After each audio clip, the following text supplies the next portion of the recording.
Louisiana beer reviews. Here we are, out in the yard about 11:15 a.m.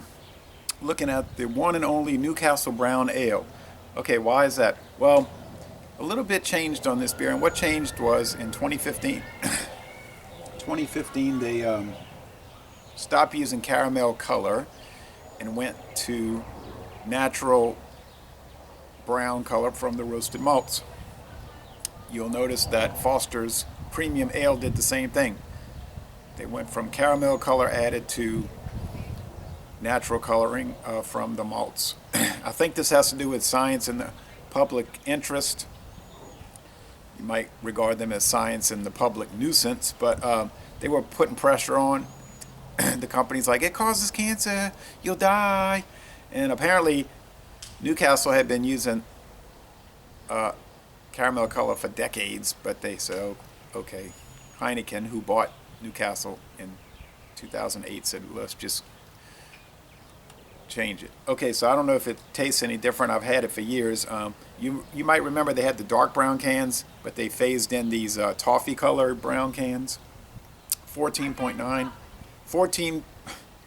ounce can and 4.7% alcohol. Same ABV as since it was introduced in 1927. This today is brewed at the John Smith's Brewery in Tadcaster, England, in the United Kingdom of Great Britain and Northern Ireland. And this is part one. We're going to do part two inside, so let's get cracking. Let's see. You might be able to see all these roses. Try not to stick myself. Maybe you can see those. They're blooming everywhere out here. It's like craziness.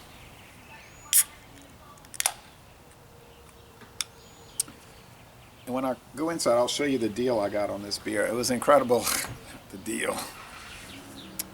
Now on the back of the can that says work. The people of the northeast of England have traditionally worked hard in heavy industries and mining.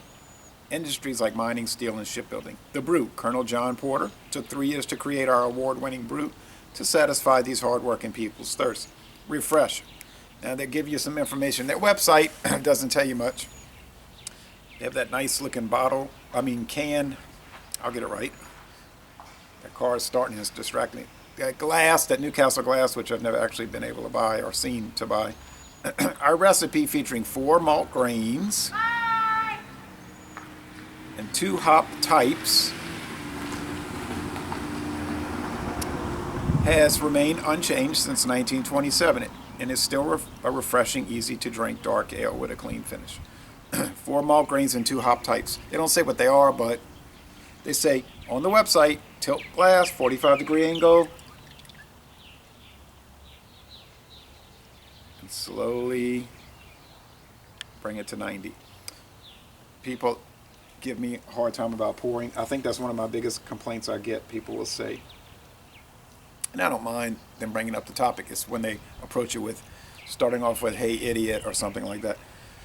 Anheuser-Busch InBev and other companies, they say for their beers, they advise a hard pour to get a thick head. Heineken, Newcastle specifically, is saying no.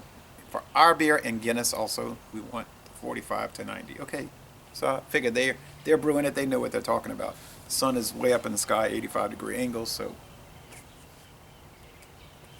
going to be about 80 degrees today. It's brown. Oh, I guess the color doesn't look any different. I'm thinking it maybe is a little more dark, a little darker, because I know that they've changed that part of the recipe, but everything else is the same, I guess they're saying. It's clear. They're always clear. Don't have to worry about skunkiness in a can, though.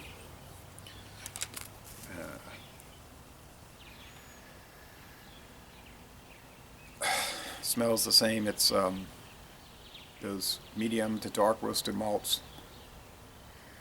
Sweet, a little syrupy, pretty clean aroma. Now in America, it's 4.7% alcohol. I think over in England, it might be lower ABV. A lot of the import ales and lagers we get here will be higher ABV for the US market. They'll be like 4.7 here, but like 3.8 over there. I don't know about in this case.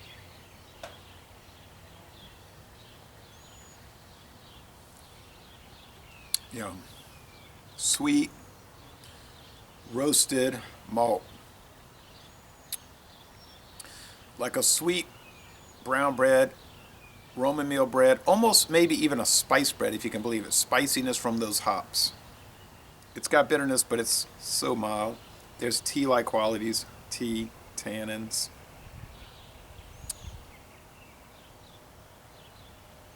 A little molasses maybe. Light to medium body, a crisp, refreshing finish. I've been forgetting to bring up the Cyclops scale. It's probably 2.5 out of 5 sugar cubes in sweetness, and it's probably 1.5 hop cones. Okay, so the bitterness is mellow, mellow, mellow.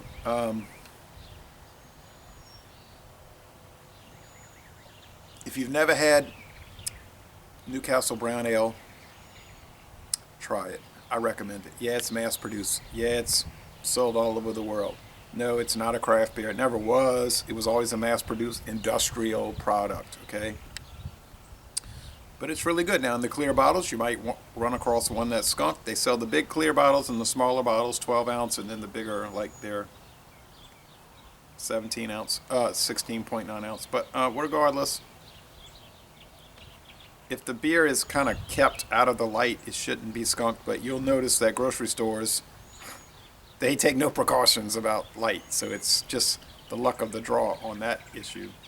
Not to mention heat. Which is telling me beer must be pretty resilient, because I see lots of beer sitting out in extreme heat, light.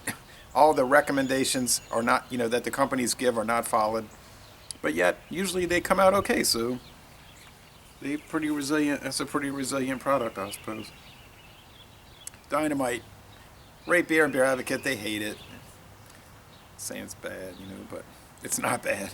To me, it's not bad. To me, it's really nice, wonderful. I love it. So it's an A minus. It's at the lower end of excellent, but it's a mass-produced thing, and I don't think saying a beer is excellent is a bad thing. Y'all come on down to southeastern Louisiana.